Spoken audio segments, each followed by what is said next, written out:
ஒருவேளை நீங்க எந்த இடத்துலயாவது ரொம்ப பிரிஞ்சிருக்கீங்களா? ஐக்கியமா நிக்க முடியலையா?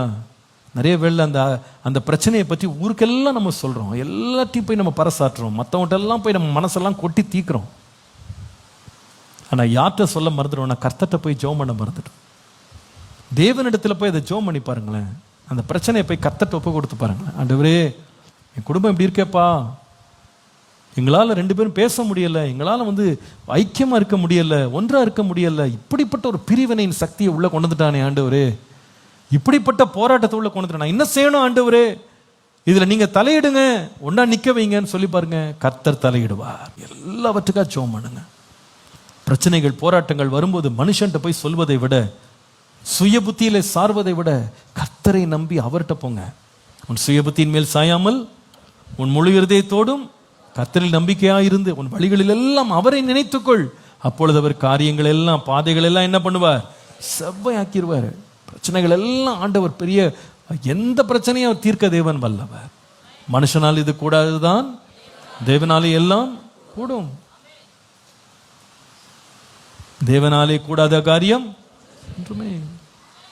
உண்மையா அவர் சகலவற்றையும் செய்ய வல்லவர். சில பேர் சொல்லுவாங்க, சில பேர்ட்ட, நான் உங்கள்கிட்ட கேட்கலான்னு தான் நினைச்சேன், நீங்களே ரொம்ப பிஸியா இருக்கீங்க, உங்களை தொந்தரவு பண்ண வேண்டாம்னு சொல்லிட்டு உங்களுக்கு நான் என்ன பண்ணல, சொல்லலை. ஆமா, மனுஷனுக்கு ஒரே நேரத்தில் கொஞ்சம் பிரச்சனை தான் கையாள முடியும். நம்ம தேவன் உலகத்தை சுமக்கிறவர்.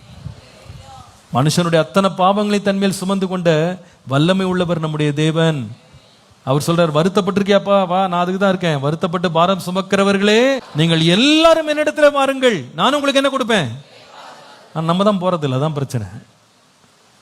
நம்ம வருத்தத்தை வச்சுக்கிட்டு நம்மளே குழு அமைச்சிக்கிட்டு நம்மளே பேசிக்கிட்டு நம்மளே டிஸ்கஸ் பண்ணிக்கிட்டு கடைசியில் இருக்கிற வருத்தம் இன்னும் அதிகமாக போயிடுது, இன்னும் பாரம் இன்னும் அதிகமாக போயிடுது. ஐக்கியங்கள் குலைஞ்சுதான் போகுது.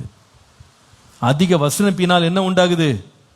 அதிக கோபம், அதிக விரிசல், அதிக பிரச்சனைகள் இன்னும் பெருகுது. தேவ சமூகத்தில் போய் உட்கார்ந்து பாருங்க.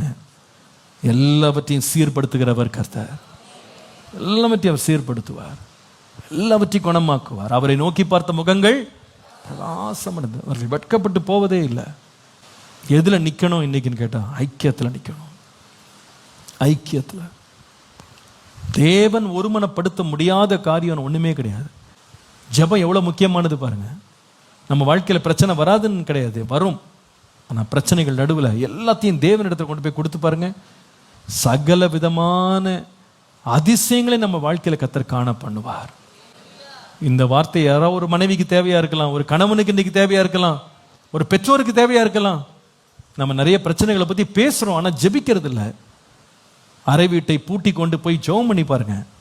கதவை அடைச்சுக்கிடுங்க, நல்ல சத்தம் போட்டு ஜெபம் பண்ணுங்க. நான் சொல்லுவேன், தேவன் உங்களுக்காய் எழுந்து யுத்தம் பண்ணுகிறத நீங்க பாப்பீங்க. பிரிவினை கொண்டு வருகிற எல்லா பொல்லாத கிரியைகளை தேவன் அதம் பண்ணி ஒரு பெரிய ஐக்கியத்தை உண்டு பண்ண தேவன் வல்லவர்.